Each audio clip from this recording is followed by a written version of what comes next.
اللهم إنا نعوذ بك من شرور أنفسنا وسيئات أعمالنا ونؤمن بك ونتوكل عليك.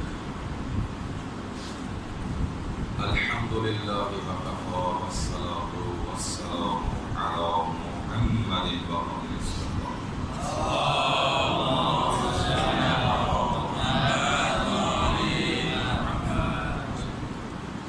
لا سيما بقية الله الأعظم الذي بجنده رزق البراء وبه ثبتت الأرض والسماء السبب المتصل بين الأرض والسماء. اللهم عجل فرجا وسهل مخرجا وكن ناظرنا بنظرة منا إليك واجعلنا من المستشهدين بين يديك. أما بعد فقد قال الله تعالى في كلامه الحكيم وقوله الحق وهو أصدق القائلين. بسم الله الرحمن الرحيم. أمن يجيب المضطر إذا دعاه ويكشف السوء ويجعلكم خلفاء الأرض أإله مع الله قليلا ما تذكرون. وقال في مكان آخر كتب الله لأغلبن أنا ورسلي سواء.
الہی آمین. شفاعت نصیب فرمائے الہی آمین. اور ہمارے دلوں کو قرآن کریم کے نور سے اور محمد و آل محمد علیہ السلام کی پاکیزہ تعلیمات کے ساتھ مزین اور الہی آمین. اپنی دعاؤں کی قبولیت کے لیے ایک مرتبہ پھر صلوات پڑھیے گا. اللہم صلی علی محمد و آل محمد. میرے بزرگان اب کافی ہو چکا ہے اور بہترین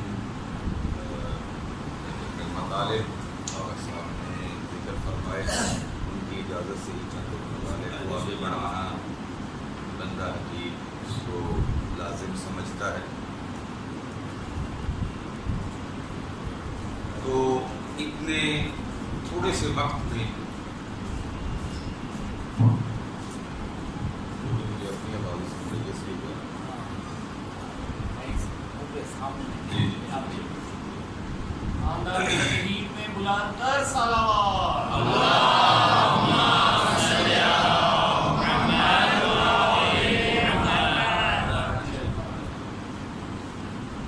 کیونکہ فضا کچھ تبدیل ہوئی اور دل کے بارے میں کافی صاحب نے فرمایا.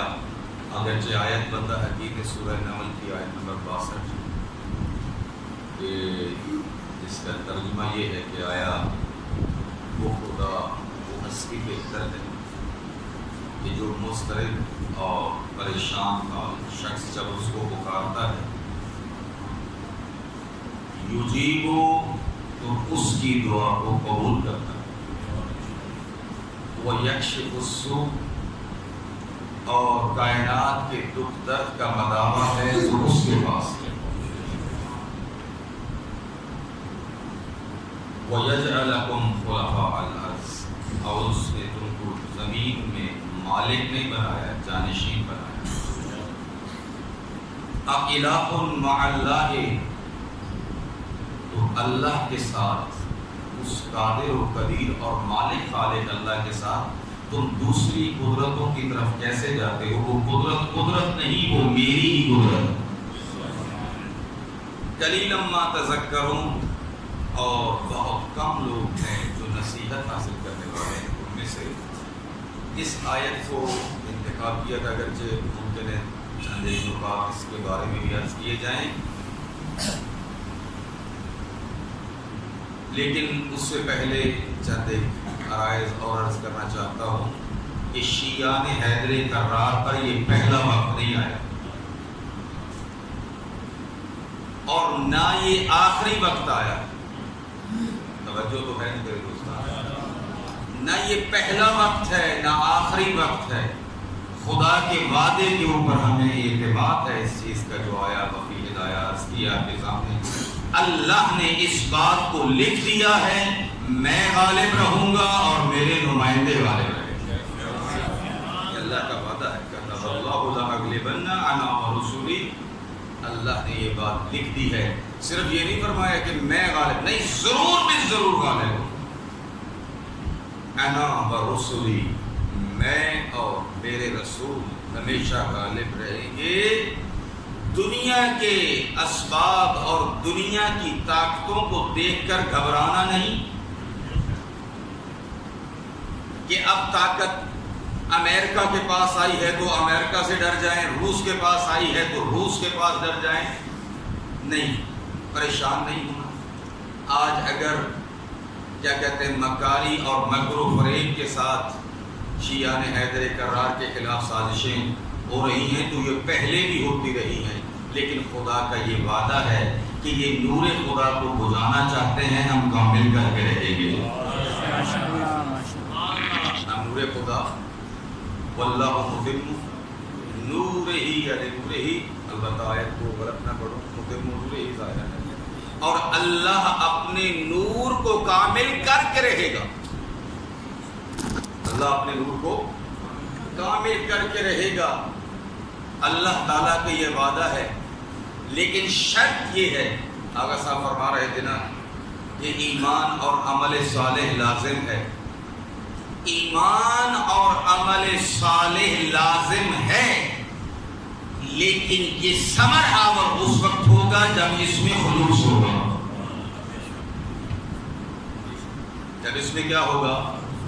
خلوص ہوگا، ورنہ ایمان کی دولت سے بھی مالا مال، عمل صالح کی دولت سے بھی مالا مال نظر آتے ہیں، لیکن کیا وجہ ہے کہ وہ مطلوبہ جو فائدہ حاصل ہونا چاہیے وہ حاصل نہیں ہو پا رہا؟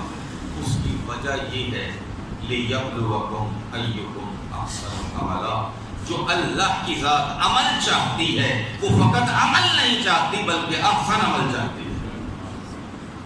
کیا چاہتی ہے؟ احسن عمل چاہتی ہے، اور احسن عمل کیا ہے؟ خالص عمل، اور مشکل ہے، اتنا آسان نہیں ہے۔ پہلے عمل مشکل ہے، ایمان مشکل ہے، یہ خود اپنی جگہ پہ بلندیاں ہیں، اس کی ایمان کی بلندیاں ہیں، عمل کی بلندیاں ہیں، لیکن یہ ایمان اس وقت رہتا ہے، یہ عمل اس وقت رہتا ہے جب یہ خلوص کے معیار کے اوپر پورا اترتا ہوا نظر آئے۔ مولا علی علیہ السلام نے نہج البلاغہ میں ارشاد فرماتے ہیں،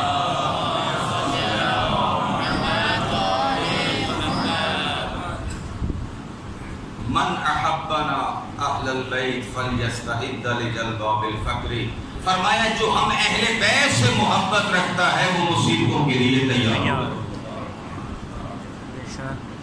جو ہم اہل بیت علیہ السلام کے ساتھ محبت رکھتا ہے وہ مصیبتوں کے لیے تیار ہو جائے۔ ایسا نہیں کہ اگر ہم محبت اہل بیت رکھیں گے تو ہماری کیا کہتے ہیں کہ ہمارے لیے آسانیاں پیدا ہوں گی، نہیں، بلکہ یہ قیمتی ترین چیز ہے، یہ کوئی عام چیز نہیں ہے، قیمتی ترین چیز ہے۔ اور کفار کیا چاہتے ہیں اس کے متعلق قرآن کریم پڑھ کے دیکھیں، وَدَّ كَثِيرٌ مِّنْ أَهْلِ الْكِتَابِ لَوْ يُرْدُونَكُمْ مِنْ بَعْدِ إِيمَانِكُمْ كُفَّارًا، اہل کتاب میں سے بہت سے لوگ یہ چاہتے ہیں کہ تم کو ایمان کے بعد کفر کی طرف پلٹا دیں۔ کس کی طرف پلٹا دیں؟ کفر کی طرف پلٹا دیں۔ کس وجہ سے؟ حسدا، حسد کی وجہ سے۔ توجہ تو ہے نا میرے دوست؟ کس کی وجہ سے؟ حسد کی وجہ سے۔ جو ان کے دلوں میں حسد موجود ہے، اسلام کے خلاف حسد موجود ہے، رسول اسلام کے خلاف حسد موجود ہے، اور جو اسلام کے محافظ ہیں ان کے لیے حسد موجود ہے۔ توجہ تو ہے نا میرے دوستان؟ اسی آیت کے ضمن میں شیخ محسن علی نجفی صاحب نے ایک جملہ ارشاد فرمایا، وہ فرماتے ہیں کہ حسد ہوتا ہے نعمت سے۔ حسد کس سے ہوتا ہے؟ نعمت سے حسد ہوتا ہے۔ اور اس کا مطلب یہ ہے کہ کفر جو ہے وہ اسلام کو نعمت سمجھتا ہے۔ کیا سمجھتا ہے؟ اسی لیے چاہتا ہے کائنات اس سے پلٹ جائے، برکشتہ ہو جائے، تو صاحبان ایمان ہم امیر المومنین کی ولایت نعمت کو سمجھے نہ یا سمجھے، دشمن سمجھتا ہے۔ دشمن اس نعمت کو سمجھتا ہے۔ ہم مجلس اعزا کی نعمت کو سمجھیں یا نہ سمجھیں، دشمن سمجھتا ہے۔ ہم یا حسین کرنے کی نعمت کو سمجھیں یا نہ سمجھیں، لیکن دشمن سمجھتا ہے۔ اور اسی وجہ سے امام خمینی رحمت اللہ علیہ نے ایک جملے میں ہی ارشاد فرما دیا تھا کہ یہ تمہارا سینے کے اوپر ماتم کرنا، یہ ماتم نہیں، یہ یزید کے منہ کے اوپر تماچا ہے۔ یزید کے منہ کے اوپر کیا ہے؟ تماچا ہے۔ یہ دشمنی ماتم سے نہیں ہے، بلکہ جن ہستیوں کا ماتم ہے۔ یہ مجلس سے دشمنی نہیں ہے، بلکہ جن ہستیوں کی مجلس ہے یہ ان سے دشمنی ہے، اور یہ ہوتی رہے گی، تو یہ اتنی عظیم نعمت ہے۔ ان کے پاس یہ نعمت ہوتی تو یہ حسد نہ کرتے۔ توجہ ہے یا نہیں ہے میرے دوست صاحب؟ اگر یہ نعمت ان کے پاس ہوتی، حسد نہ کرتے۔ تو اگلی بات بھی عرض کر دوں، اگر وہ کمالات جو اللہ نے محمد و آل محمد کو عطا فرمائے ہیں، اگر ان کے کسی بھی بزرگ کو حاصل ہوتے تو حسد نہ ہوتا۔ واہ واہ، سبحان اللہ۔ سمجھ میں آ رہی ہے؟ اگر یہ ان کے پاس کمالات ہوتے تو حسد نہ ہوتا۔ اگر ان کے پاس وہ فضیلتیں ہوتی جو اللہ نے محمد و آل محمد کو عطا فرمائی ہیں تو یہ حسد نہ ہوتا۔ اور اسی وجہ سے معصومین علیہ السلام نے قرآن کی آیت کے ضمن میں ارشاد فرمایا، ام یحسدون الناس علی ما آتاہم اللہ من فضلہ، آیا وہ لوگ اس بنا کے اوپر حسد رکھتے ہیں کہ اللہ نے ان کو فضیلت عطا کی ہے؟ توجہ ہے میرے دوست صاحب؟ یہ قرآن کریم کی آیات ہیں، اور افسوس اس بات کا ہے کہ قرآن کو بھی اب بیان نہیں کیا جا سکتا۔ قرآن کو بھی بیان نہیں کیا جا سکتا۔ اگر قرآن کریم یہ فرماتا ہوا نظر آئے کہ ان کے دل ٹیڑھے ہو گئے ہیں، یہ قرآن ہے یا ہماری بات ہے؟ اگر قرآن کریم یہ فرمائے تو اس وقت کو یاد کرو جب رسول تم کو بلا رہے تھے تو پیچھے پلٹ کے بھی نہیں دیکھتے یہ قرآن ہے یا ہماری بات ہے؟ اگر قرآن کریم یہ فرمائے کہ اس وقت کو یاد کرو کہ جب جنگ کی سختی یہ تھی تمہارے دل جو ہے وہ حلق میں آ گئے تھے، یہ قرآن ہے یا میری بات ہے؟ سمجھ میں آ رہی ہے نہیں آ رہی بات؟ اگر قرآن سورۃ منافقون کو کہے تو یہ اللہ کی بات ہے، یہ شیعہ کی بات نہیں۔ سلامت پڑھیے محمد علیہ۔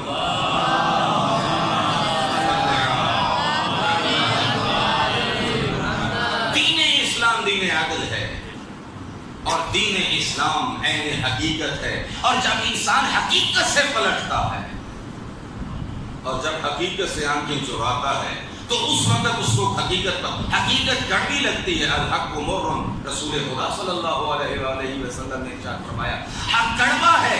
اب حق ہے کیا کہتے ہیں، ایسا نہیں کہ فقط کیا کہتے ہیں ایک شخص کے لیے، نہیں، حق اکثریت کے لیے کڑوا ہے.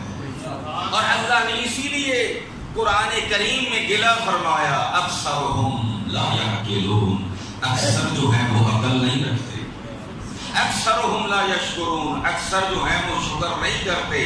حق کو قبول کرنا مشکل ہے، حق کو سننا بھی مشکل ہے، حق کو دیکھنا بھی مشکل ہے. صلوات پڑھیے گا محمد و آل محمد کے بعد.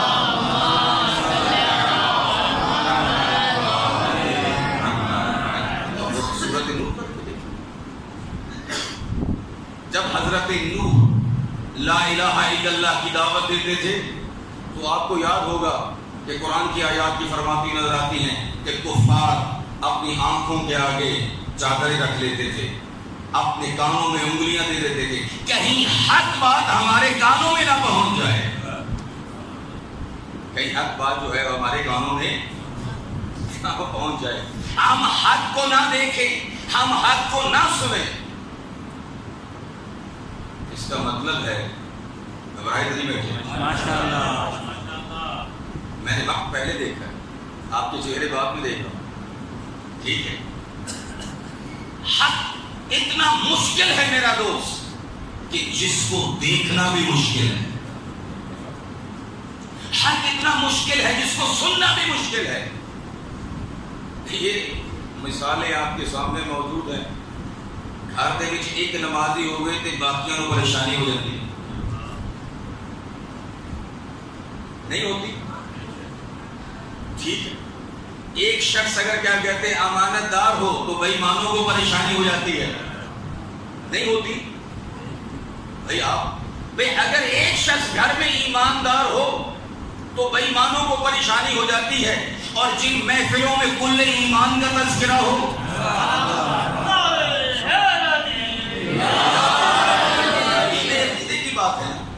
اپنے اپنے عقیدے کی بات ہے. ہمارا عقیدہ یہ ہے نہ ہم کو حق دیکھنا مشکل ہے، نہ حق سننا مشکل ہے، نہ حق کو دل میں رکھنا مشکل ہے. ہمارا ایمان یہ ہے کہ اگر علی ولی کی فضیلت کی حدیث ہماری آنکھیں پڑھیں تو آنکھوں کے گناہ ختم ہو جاتے ہیں، اگر کان سنیں تو کانوں کے گناہ معاف ہو جاتے ہیں، اگر دل میں علی ہو تو عبادت ہوتی ہے. سبحان اللہ سبحان اللہ. یہ ایسا مسئلہ نہیں ہے، فرق ہے. اپنے سوچ اور اپنی فکر کی طرف توجہ کر. وجہ کیا ہے؟ آیا جن کو منوانا چاہتے ہیں اللہ نے منوایا ہے؟ وجادلہم باللتی ہی احسن. اپنے کیا کہتے ہیں مجادلے کو احسن ہم نہیں کہتے، ہم تو ہر اس ہستی کو ماننے کے لیے تیار ہیں جس کو خدا نے منوایا، جس کو رسول نے منوایا ہے. ہاں اگر آپ یہ کہیں کہ رسول نے ان کے بارے میں فرمایا ہے، پہلے ثابت کریں کہ رسول نے فرمایا ہے. ہم ہر ایک کو ماننے کے لیے تیار ہیں، ہم ان کے غلاموں کو نہیں چھوڑتے، ہم ان کے غلاموں کے پیروکار ہیں. ائمہ خدا وہ تو بڑی عظیم ہستیاں ہیں، اصحاب منتجبین وہ بڑی عظیم ہستیاں ہیں. ہم یہ کہتے ہیں آج بھی اگر کوئی رسول اور آل رسول کا نائب ہو، چاہے وہ آقا خمینی کی شکل میں ہو، چاہے آقا سیستانی کی شکل میں ہو، ہم آج بھی اس کے فرمان کو نہیں جوڑتے.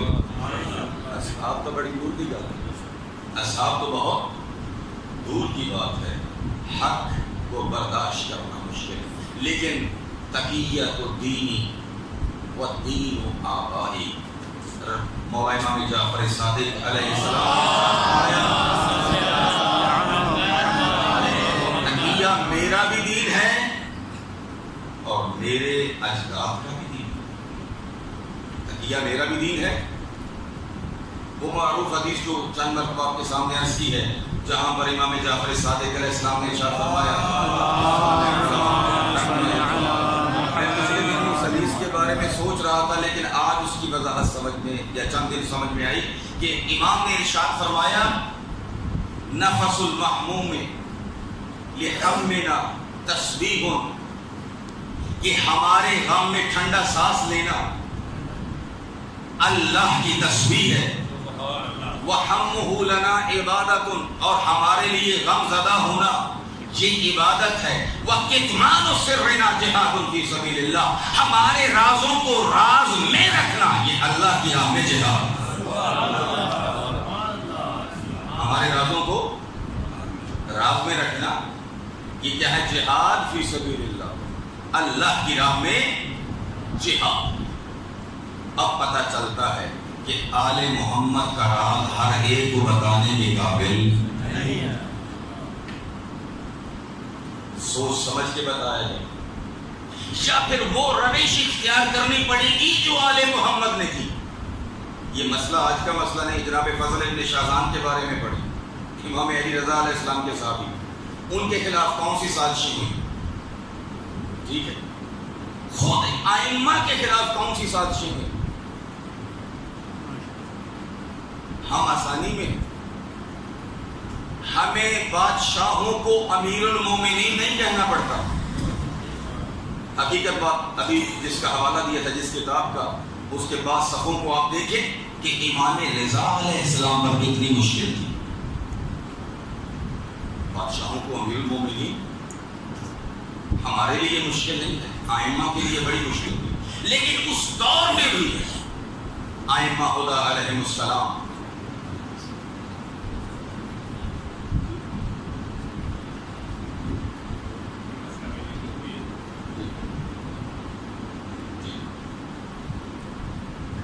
سلام پڑے گا محمد و آل محمد کے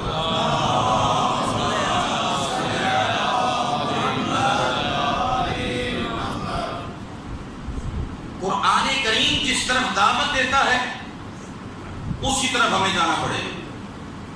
جس طرف ہمیں قرآن لے کر جاتا ہے، قرآن انتشار کی طرف لے کر نہیں جاتا، قرآن تفرقے کی طرف لے کر نہیں جاتا. قرآن وحدت کا درس دیتا ہے. قرآن نے کسی ایک مقامات ایک ذرے آیت میں بھی یہ نہیں بتایا، بلکہ فرمایا وَاعْتَصِمُوا بِحَبْلِ اللَّهِ جَمِيعًا وَلَا تَفَرَّقُوا اللہ کی رسی کو مضبوطی سے پکڑو وَلَا تَفَرَّقُوا اور فرقہ بندی میں نہ پڑو. ہمیشہ شیعہ سنی ہمیشہ ایک رہے ہیں، یہ آج سے ایک نہیں ہے بلکہ ہمیشہ سے ایک ہے اور ایک رہیں گے. اور اہل بیت علیہ السلام کی محبت ان کے دلوں میں موجود ہے، اور اسی لیے تمام علماء اہل سنت اس چیز کو بابا کے دوہل کہتے ہوئے نظر آتے ہیں کہ اگر قرآن پہ ایمان واجب ہے، محمد و آل محمد کی محبت واجب ہے. اتحاد اور وحدت اگر کل اس کا ممکن تھا کہ اس کو تھوڑا سا بھی دراڑ آ جائے، لیکن آج نہیں آنی چاہیے. نہ مسلمانوں کے درمیان نہ اہل تشیع کے درمیان دراڑ نہیں آنی چاہیے.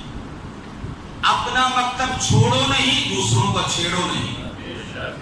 اپنا مکتب چھوڑو نہیں، دوسروں کا قرآن سے بیان کرو. جو بیان کرنا ہے قرآن سے بیان کرو، جو کرنا ہے محمد مصطفیٰ صلی اللہ علیہ وآلہ وسلم.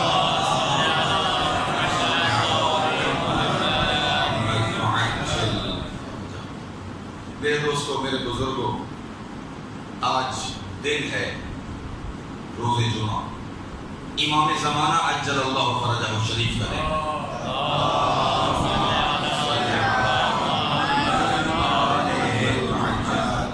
بات عرض کر رہا تھا ام یحسدون الناس علی ما آتاہم اللہ من فضلہ، آیا وہ ہستیاں کہ جن سے لوگوں نے حسد کیا اس بنیاد پر کہ اللہ نے ان کو فضیلت عطا کی. شیعہ سنی کتابیں پڑھ کے دیکھیں وہ کون سی ہستیاں ہیں؟ وہ محمد مصطفیٰ کا گھرانہ.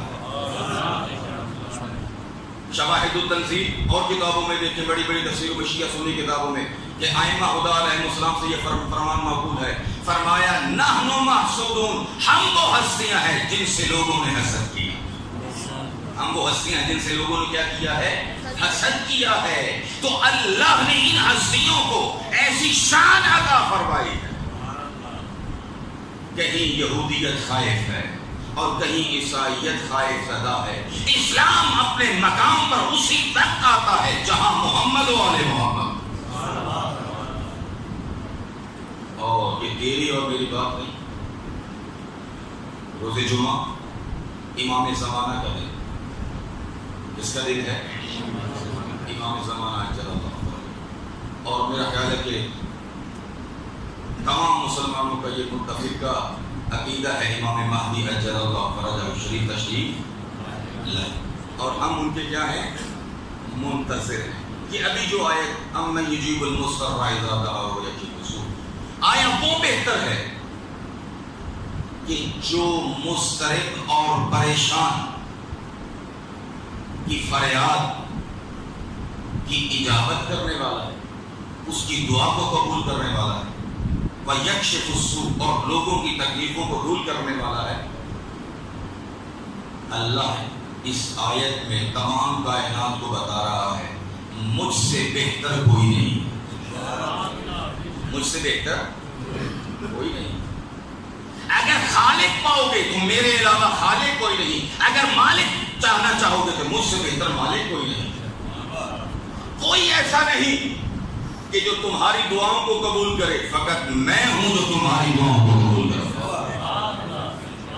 فقط میں ہوں جو جہاں پکارے وہاں سنتا ہوں. گھر میں موجود ہو تب سنتا ہوں، اگر صحرا میں موجود ہو تب سنتا ہوں، اندھیروں میں موجود ہو تب سنتا ہوں، چاہے مچھلی کے پیٹ میں ہو. نادا فی الظلمات اللہ الہ الا سبحانک انی کنت من الظالمین. جہاں ظلمت پہ ظلمت تھی وہاں یونس نے پکارا تو خدا نے اس کی دعا کو قبول فرمایا. سبحان اللہ.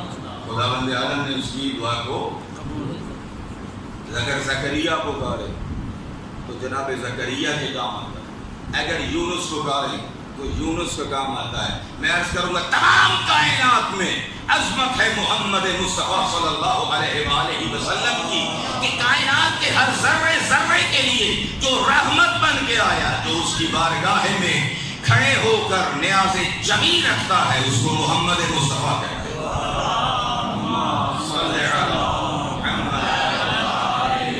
اور جس کی بارگاہ میں رکھے اس کو اللہ رب العزت کہتے ہیں. قل ان العزت للہ جمیعا. اگر مانگنا ہے تو وہی قابل ہے جس سے مانگا جائے. اگر تکلیف دور کرنی ہے تو فقط وہی ہے جو تکلیفوں کو دور کرنے والا ہے. اور حقیقت یہی ہے. اگر ہم اپنی زندگیوں کو دیکھیں، یہ توحید ایک کلمے کا نام نہیں ہے، یہ توحید ایک لفظ کا نام نہیں ہے، بلکہ توحید اگر جس مقام پر ہوگی وہاں پر امن اور سلامتی ہوگی. آیا میرے گھر میں ایسا ہی ہے کہ میں ہر کام کو اس سے پوچھ کے کرتا ہوں. آیا میں باہر کاروبار کرتا ہوں تو میں اپنے خالق سے پوچھ کے کرتا ہوں. اگر میں تولتا ہوں تو اپنے خالق سے پوچھ کے کرتا ہوں. اگر میں اپنی نوکری کر رہا ہوں تو میرے مالک کے مطابق ہے یا نہیں. اگر میں کسی سے تنخواہ لیتا ہوں تو میں مالک کے مطابق. دنیا کے مالک کچھ نہیں ہے، دیکھ تیرا حقیقی مالک کون. علامہ علی نقی رحمۃ اللہ علیہ وہ فرماتے تھے کہ حیوان اور انسان میں یہ فرق ہے کہ حیوان جس سے چارہ دیکھتا ہے اس کو مالک سمجھتا ہے، لیکن انسان وہ ہے جس کو اللہ نے وہ علم و معرفت نازل اس کو عطا فرمائی ہے کہ جس سے بھی لیتا ہے اسے مالک نہیں سمجھتا، بلکہ سمجھتا ہے اس کو بھی وہ دینے والا ہے جو مجھ کو دینے والا ہے. جو مجھ کو دینے والا ہے وہی اس کو دینے والا ہے. رب کو وہ رب کو تمہارا بھی پروردگار ہمارا بھی پروردگار ہے. مضطر کی دعا کو سنتا ہے. تو سب سے بڑا مضطر کون ہے؟ سب سے بڑا مضطر کون ہے؟ سب سے بڑا مضطر پریشان وہ ہستی ہے جو پوری کائنات میں وہ مقصد چاہتی ہے جو اللہ چاہتا ہے. توجہ ہے میرے دوستوں؟ کس مقصد کو چاہتی ہے؟ جس کو اللہ چاہتا ہے. آیا اللہ تعالیٰ کا ہدف کیا تھا؟ اللہ کا ہدف یہ تھا پوری کائنات میں میرا ارادہ چلے، میرا نظام چلے، اور اس ہدف کو پوری کرنے والی ذات امام مہدی اجل اللہ فرجہ شریف کی صلوات پڑھیے گا.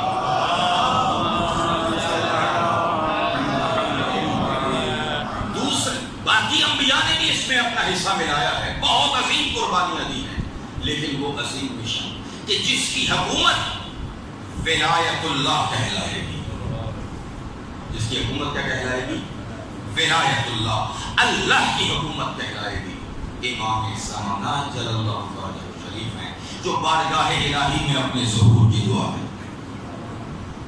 بارگاہ الہی میں اپنے ظہور کی دعا کرتے ہیں. اب امام کی دعا رد ہو سکتی ہے؟ توجہ ہے میرے دوستوں؟ رد نہیں ہو سکتی. اللہ قبول کرتا. جب اپنے ماننے والوں پر ظلم و ستم دیکھتے ہیں پریشان ہوتے ہیں.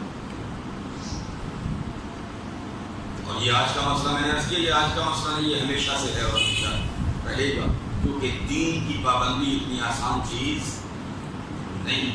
جب حضرت زکریا کو آروں کے ساتھ چلا گیا، جب حضرت یحییٰ کے ٹکڑے ٹکڑے ہوئے، کربلا کوئی عام چیز ہے. لیکن جب اپنے ماننے والوں کا حال دیکھتے ہیں تو اس وقت اپنی دعا کو واپس لے لیتے ہیں. اپنی دعا کو کیا لیتے ہیں؟ واپس لے لیتے ہیں. کیوں؟ پتا ہے کہ میرا آج اگر ظہور ہو گیا تو یہ وہ قابلیت نہیں رکھتے کہ میری ویسے نصرت کریں جیسے میں چاہتا ہوں یا خدا چاہتا ہوں. اور اگر میں آؤں ان کا امتحان بڑھ جائے، ان کا ایمان شاید نہ بچے. ہمارے ایمان کی خاطر اپنی دعا کو امام محمد باقر علیہ السلام ارشاد فرماتے ہیں، اللہ کی قسم یہ مستر امام زمانہ جل اللہ فرجہ الشریف ہے کہ جن کی سب سے پہلے بیعت حضرت جبرائیل کریں. کون کریں گے؟ حضرت جبرائیل کریں گے. اور فرمایا 313 ایسے اکٹھے ہوں گے جیسے سردیوں کے بادل اکٹھے ہو جاتے ہیں. جیسے سردیوں کے بادل اکٹھے ہو جاتے ہیں. اور پھر فرمایا کہ جو راستے میں ہوں گے وہ بھی پہنچ جائیں گے، جو بستر پہ ہوں گے وہ بھی پہنچ جائیں گے. مفقودون علی الفراش، وہ بستروں سے غائب پائے جائیں گے. کیوں؟ کیونکہ ان کے دل میں انتظار کی وہ تڑپ تھی کہ یہ سوئے ہیں تو انتظار کی تڑپ میں، اگر جاگے ہیں تو منتظر ہیں، اگر بیٹھے ہیں تو منتظر ہیں. انتظار، صبح بھی عرض کر رہا ہوں، انتظار کسی عام چیز کا نام نہیں ہے. انتظار یہ ہے کہ ہم اس حالت پہ راضی نہیں ہیں. اس حالت پہ راضی، توجہ ہے میرے دوستوں، جو موجودہ حالت ہے اس کے اوپر راضی، ظلم و بربریت کی حالت پہ راضی نہیں ہے. ہم ناانصافیوں کے اوپر راضی نہیں ہیں. وہ ظلم جو آل محمد پر، وہ ظلم جو انبیاء کیا ہے. اور میرا خیال ہے کہ آج 8ویں تاریخ ہے ماہ محرم کی، اور ماہ سفر میں داخل ہونے والے ہیں، اور ناموس آل محمد دربار شام داخل ہونے والی ہے.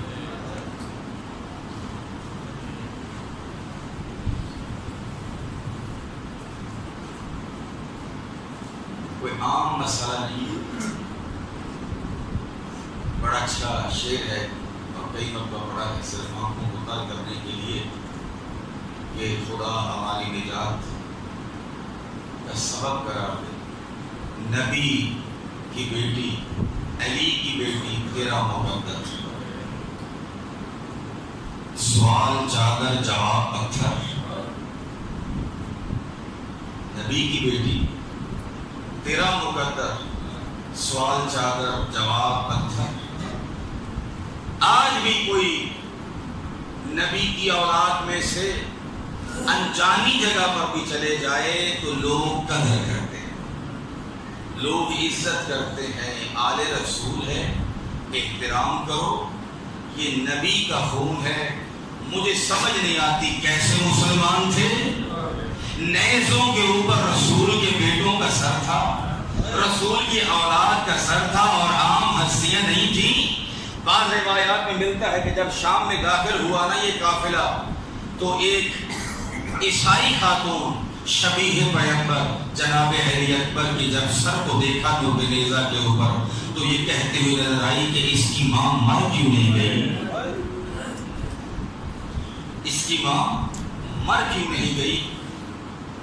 تو روایت پڑھنے والے یہ کہتے ہیں جناب لیلا نے یہ کہا کہ نہیں، اس کی ماں زندہ ہے، اور شاید یہ بھی کہا ہوگا کہ اے کہنے والے تیرے علم میں نہیں، میں نے اپنی بیٹے کے سینے میں نیزہ بھی دیکھا ہے، میں نے اپنے سامنے شہید ہوتے دیکھا ہے، میں نے حسین مظلوم کو میت پر جاتے ہوئے بھی دیکھا ہے، میں نے حسین کا مرثیہ بھی سنا۔ کیسی عظیم عورتیں تھیں، کیسی عظیم مائیں تھیں۔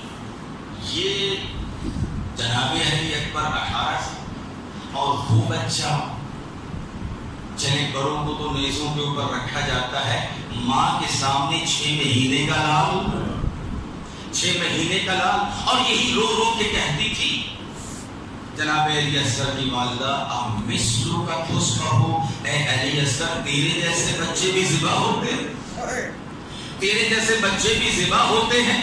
جب آئے شام کے ماحول میں اور یہ نہیں جانتے تھے، اور یہ ہستیاں اسی لیے آئی تھی کہ لوگوں کو جہالت سے باہر لے کر، لوگوں کو غفلت سے باہر لے کر آئے کہ پہچانے کہ دین کہاں پر ہے۔ اور پتھروں کی بارش ہوئی، اور کس طرح سے، لیکن کچھ ایسے بھی تھے کہ بعض نے کھانا پانی پیش کیا ہے خاتون نے اور سلام کیا، بی بی رو کے کہتی ہیں کربلا سے لے کر شام تک ہمیں کسی نے سلام نہیں کیا، ہماری کسی نے قدردانی نہیں کی، تو کون ہے کہ جو ہماری ایسے قدردانی کرے، اور کیوں قدردانی کر رہی ہے؟ تو وہ خاتون یہ کہتی ہے میں مدینہ تو نبی کے رہتی رہی ہوں، اور بی بی فاطمہ زہرا سلام اللہ علیہا کی خادمہ تھی، اور بی بی نے مجھے وصیت کی تھی جب بھی قیدی آئے تو ان کا احترام کرنا، جب بھی کوئی قیدی آئے تو ان کی ضرورت کو پورا کرنا۔ بی بی رو کے کہتی ہیں کہ اے خاتون ہم مسافرت میں ہیں، ہم مجبور ہیں، ہم قیدی ہیں، بتا تیری کوئی التجا ہو، تیری دعا ہو، ہم تیرے حق میں دعا کریں۔ تو وہ بی بی یہ کہتی ہیں اے قیدن اگر تمہارے لیے دعا کرنا چاہتی فقط ایک دعا کر، جب میں بی بی زہرا کے پاس تھی تو مولا حسن اور مولا حسین اور بی بی زینب وہ صرف سینی میں تھے، چھوٹے تھے، دعا کر کے اللہ مجھے امام حسین کی زیارت کروائے، دعا کر کے مجھے بی بی زینب سلام اللہ علیہا کی زیارت ہو۔ تو بی بی نے رو کے کہا اے خاتون جس بی بی کی زیارت کرنا چاہتی ہے وہ تیرے سامنے کھڑی ہے، اور میرے بھائی کو دیکھنا چاہتی ہو تو نوک نیزہ کے اوپر دیکھو۔ الا لعنت اللہ علی القوم الظالمین وسیعلم